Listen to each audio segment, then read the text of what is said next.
Alright guys, today I wanted to do a review of Tottenham and yeah, we'll get straight into it. Form-wise recently, they've been hit and miss. They've had some very good results like the win against Manchester City.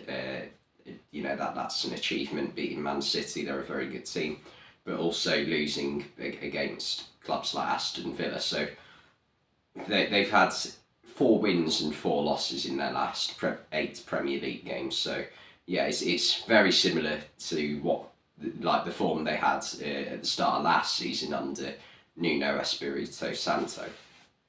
So yeah, it's very hit and miss. In the Champions League, they're currently 1-0 down to Milan after their first leg. However, the second leg is at Tottenham Stadium, so I think that there's a real chance they can still go through. And in both cups, they're out of the League Cup. They lost to Nottingham Forest at the first hurdle in the third round. And they're still in the FA Cup though. They beat Portsmouth and Preston and now play Sheffield United in the fifth round. So the FA Cup is potentially a trophy they could go for this season. I think Sheffield United away is definitely a winnable fixture for Tottenham if they put a strong side out.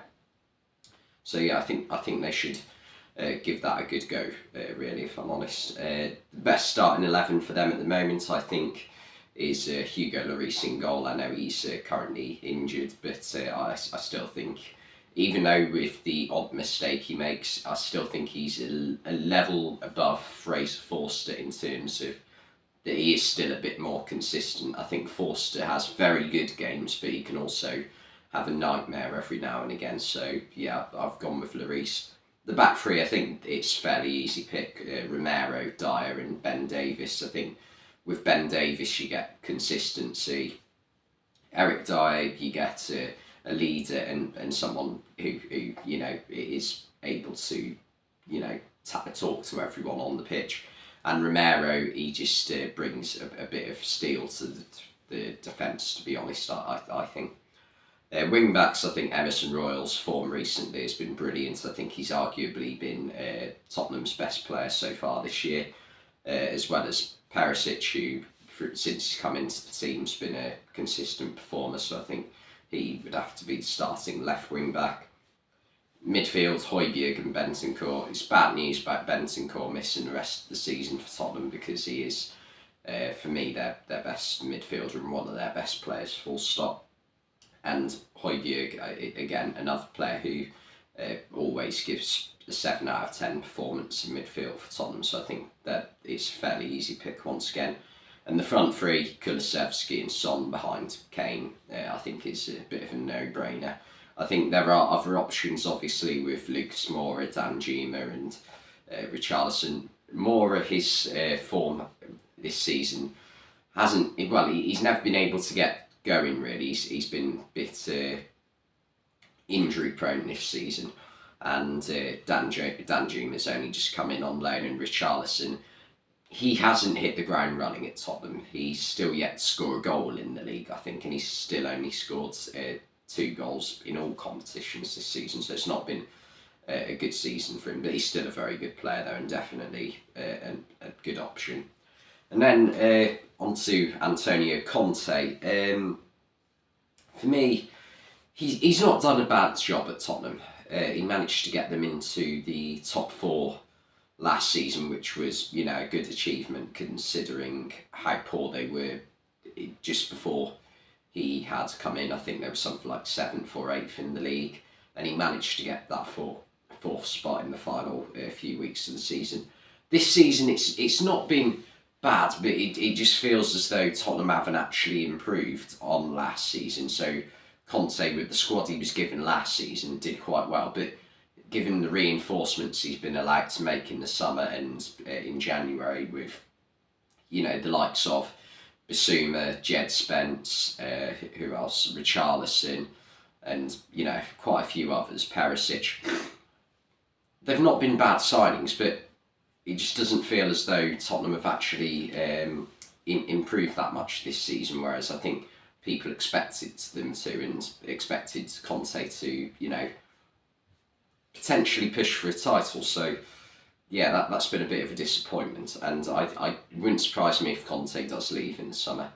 And then I think for additions for players coming into the team, I think a goalkeeper's definitely needed. So I've gone with a short-term option in Vicente Guaita of Crystal Palace. I think his market value is only 2 million. He's definitely short-term option.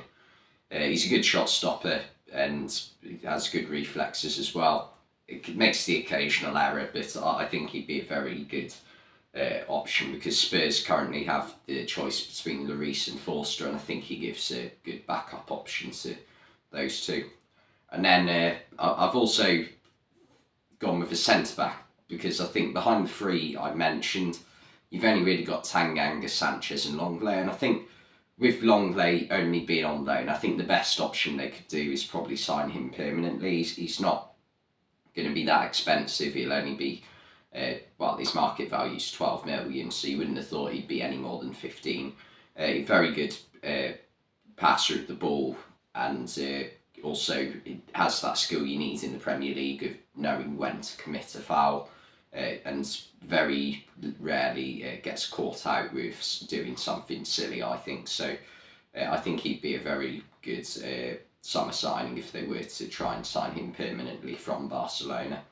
And then the final incoming player I've gone with is actually, now this is obviously hypothetical, but with the rumour of Harry Kane potentially going to Man United in the summer, or Harry Kane potentially leaving full stop, whether it be anywhere, I think the Man United are the team that are mostly linked to him. So I think if they could somehow get Marcus Rashford in from Man United, I think that would be a perfect signing, because Spurs need to move on from Kane and Son at some point. They're both 30 or 30 this year, I think. So they've got to look towards the future. Now, Kulusevski is obviously going to be a mainstay, I think, for the next few seasons in the starting 11. And then you've also got their summer signing, Richarlison, who you'd think would get a more prominent role. I mean, he's the starting striker for Brazil, so he's definitely good enough to play for Tottenham, whether or not he's been good enough this season. But I think someone on the left, and I think Rashford would be perfect, because I think it would suit him. If you look at the players he'd have around him, players like Bentancur, Kulusevski, Richarlison, all being able to set him up, playing through him behind defences. So I think that'd be a good move for Tottenham to sign Rashford. I think it's a bit unrealistic, but I think it would be perfect. You know, he's a brilliant finisher, brilliant dribbler, and similar to Son, likes to cut inside as well. So I think if Spurs could somehow, I don't know, get some sort of swap deal between him and Kane, I think that would be a very good transfer for Tottenham.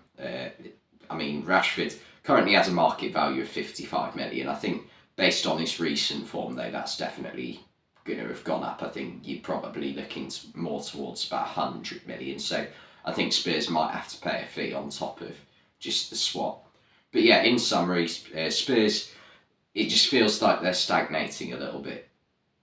I feel as though maybe a new change in manager might be needed in the summer. I think a long-term manager might be what Tottenham needs, someone who can take them forward in over like a 3 or 4 year period, rather than what Conte has done in terms of getting immediate results but not being able to maintain it or improve it in the long run.